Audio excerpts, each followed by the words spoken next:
Hello and नमस्कार मेरे प्यारे विद्यार्थियों, आशा करता हूं सभी अच्छे होंगे।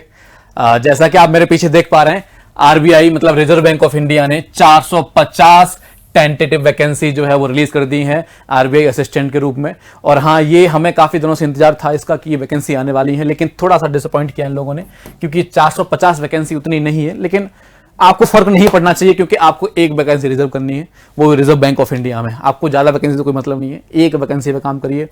और हाँ, समय भी थोड़ा सा कम दिया है, तो चलो इसके बारे में थोड़ा सा हम डिस्कस कर लेते हैं। क्या है वैकेंसी, कैसे है, कैसे फॉर्म फिल करना है आपको, कितनी वैकेंसी कौन से सेंटर पे या कौन से स्टेट में दे रखी है, और एलपीटी क्या है या इसका सिलेक्शन प्रोसेस क्या है, सब एक एक करके डिस्कस कर लेते हैं। ठीक है, तो मेरे साथ बने रहिए और चैनल को सब्सक्राइब कर दीजिए फटाफट से। सेशन लाइक करोगे ये अच्छी बात है, तभी हम बार बार से आपके लिए सेशन अच्छी महत्वपूर्ण जानकारी लेके आएंगे। ठीक है, तो इस चीज का खास ख्याल रखें आप। तो जैसे ही आप जो है आरबीआई की ऑफिशियल वेबसाइट पर पहुंचेंगे, वैसे ही नोटिफिकेशन सेक्शन में आप जाएंगे नीचे, तो आप देखेंगे रिक्रूटमेंट रिलेटेड अनाउंसमेंट लिखा हुआ है, आप इस पर क्लिक कर देंगे। ठीक है, जैसे ही क्लिक करेंगे आपको सितंबर 13 का एक नोटिफिकेशन दिख जाएगा जिस पर recruitment the post of assistant लिखा हुआ है। जैसे ही आप क्लिक करेंगे वैसे ही आपको नोटिफिकेशन खोला मिल जाएगा आपकी आंखों के सामने, आपकी स्क्रीन पे। तो उसमें लिखा हुआ है 450 पोस्ट के लिए असिस्टेंट 2023 का नोटिफिकेशन जो है वो रिलीज किया है आरबीआई ने। तो कोई बात नहीं, अब जितनी भी वैकेंसी है कोई बात नहीं, बाकी पढ़ाई जरूरी है। आप पढ़ाई कर रहे हैं उसी पेस में लगे रहिए, क्योंकि सिलेक्शन मैटर करता है और आपके लिए एक पोस्ट बहुत है। ठीक है, तो इसमें महत्वपूर्ण जो डेट है, आपकी इंपोर्टेंट डेट्स जो है वो है सिंपल है, 13 सितंबर से 4 अक्टूबर तक जो है वो एग्जामिनेशन फी या एग्जामिनेशन का फॉर्म आप भर सकते हो 4 अक्टूबर तक। ठीक है, और जो प्री एग्जामिनेशन है वो शेड्यूल कब है, 21 अक्टूबर से लेके 23 अक्टूबर के बीच में जो प्री एग्जाम है वो आपका कराया जाएगा। हालांकि समय आपके पास उतना नहीं है, लेकिन पढ़ाई करते रहिए। और मैं आपको बता दूं, हमारे यहाँ इंदौर ऑफलाइन सेंटर जो कि क्लासरूम जो है, आपको क्लासरूम से भी आपको कक्षाएं दी जाएंगी ऑनलाइन, वो बैचेस लॉन्च कर दिए गए हैं 11 सितंबर से। तो आप एक बार जाएं, एक बार वेबसाइट पर जाके चेक करें, इसके बारे में फर्दर जानकारी आपको वहां से मिल जाएगी। और इसका जो शेड्यूल्ड मेंस जो एग्जाम है, और ये टेंटेटिव लिखा हुआ है, ध्यान रखना, डेट्स जो है आगे पीछे हो सकती है, कोई बड़ी बात नहीं है। ठीक है, वो दिसंबर 2 से है, 2 दिसंबर। तो अक्टूबर से दिसंबर लगभग कह सकते हो 30 से 40 दिन का समय है आपके पास, और 30 से 40 दिन का समय बहुत ज्यादा नहीं होता, लेकिन जो पढ़ रहे हैं उनके लिए कोई दिक्कत नहीं है। ठीक है, तो ये बाकी चीजें बेसिक हैं, देखते चलिए। और डिटेल नोटिस आपको आपके सामने दिख रहा होगा, इसमें अलग अलग सिटी के अकॉर्डिंग दे रखी हैं। तो अगर देखा जाए तो 450 टोटल देखा जाए तो टोटल जो वैकेंसी है वो 450 आपको दिख रही है। कितनी है वो 450 वैकेंसी दिख रही है आपको। ठीक है, और ये वैकेंसी कौन से शहर में से, वो सबसे ज्यादा कहां है, सबसे ज्यादा है आपकी मुंबई में। कितनी, 101 वैकेंसी मुंबई में है, और उसके बाद है आपकी 58 बेंगलुरु में। ठीक है, और कानपुर लखनऊ की बात करें तो कानपुर लखनऊ 55 है।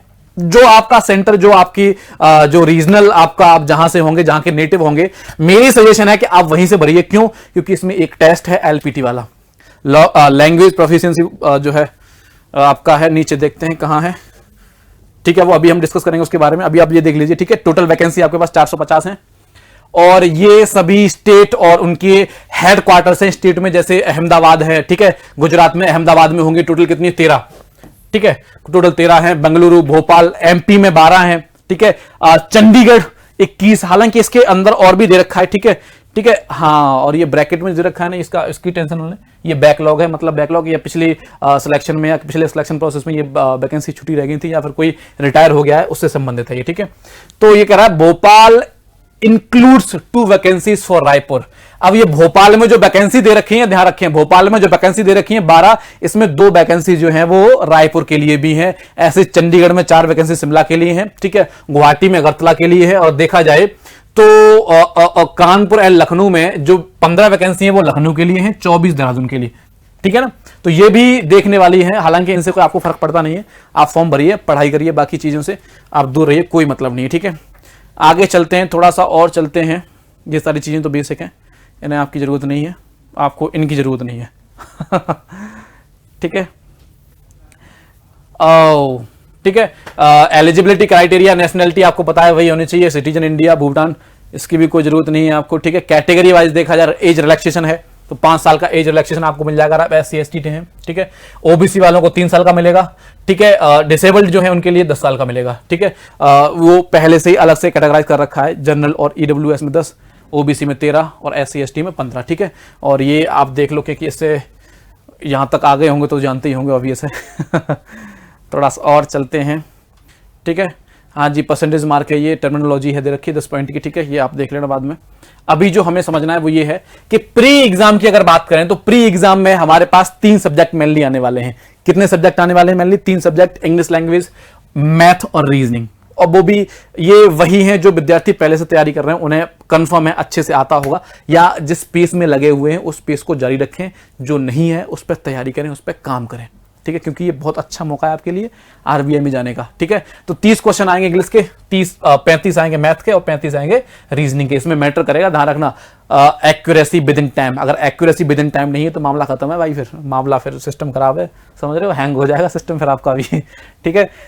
सेकंड मेंस एग्जाम की बात करें तो जो कि जो है मेंस एग्जाम की बात करें जो कि 2 दिसंबर से जो है शेड्यूल है, उसमें reasoning, English, math, general awareness और कंप्यूटर, ठीक है। और एक बात तो बता दूं आपको, प्री क्वालिफाइंग है ये। प्री जो है ये केवल क्वालिफाइंग नेचर में है। आपके नंबर जो जुड़ने वाले हैं वो किससे जुड़ने वाले हैं? मेंस से, ठीक है। वो मेंस से नंबर जुड़ने वाले हैं, उसमें 5 सब्जेक्ट आने वाले हैं, जो कि हर एक सब्जेक्ट 40 क्वेश्चंस रखेगा और नंबर भी 40 ही रखेगा। और इस टोटल नंबर ऑफ क्वेश्चंस और नंबर कितने हैं? 200। और इसकी टाइम ड्यूरेशन कितनी है? 135 मिनट। इसका खास ध्यान रखेंगे। हालांकि ये जो पढ़ रहा होगा उसे पता होगा ही होगा बेसिकली।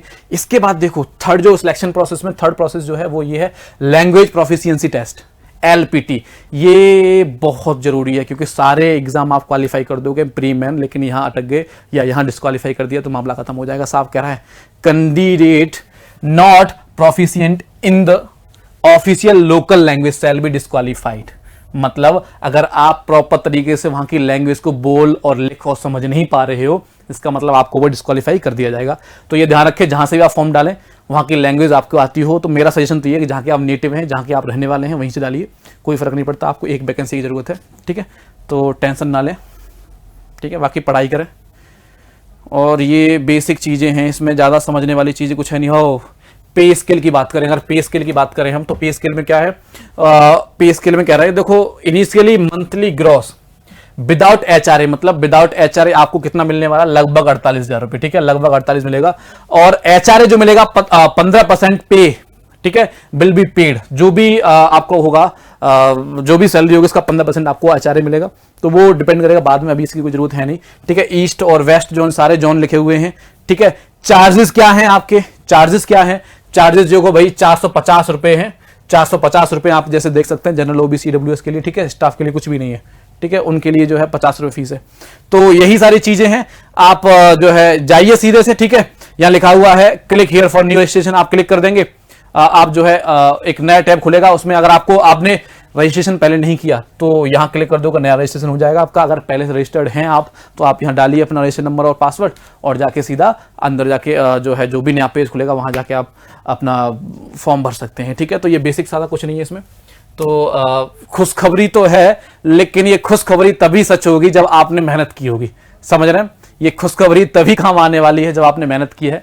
अगर मेहनत नहीं की है तो उसका मतलब मामला खराब है। अभी भी समय है, ज़्यादा समय अब ना गंवाएं, ठीक है, क्योंकि आज से फॉर्म बनना स्टार्ट हो चुके हैं। और फटाफट से जाए और उत्कर्ष क्लासेस का चैनल खोलें, यूट्यूब पे उसे सब्सक्राइब करें, ठीक है।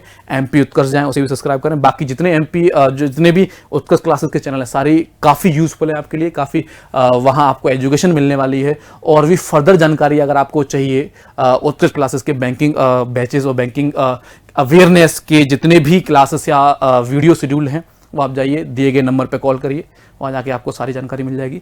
बाकी मेरी तरफ से आप सभी को बहुत बहुत शुभकामनाएं and best wishes for your exam, जो भी आप आगे देने वाले हैं। बस पढ़ाई करते रहो, समझ रहे हो। अगर पढ़ाई नहीं करोगे मामला खत्म हो जाएगा।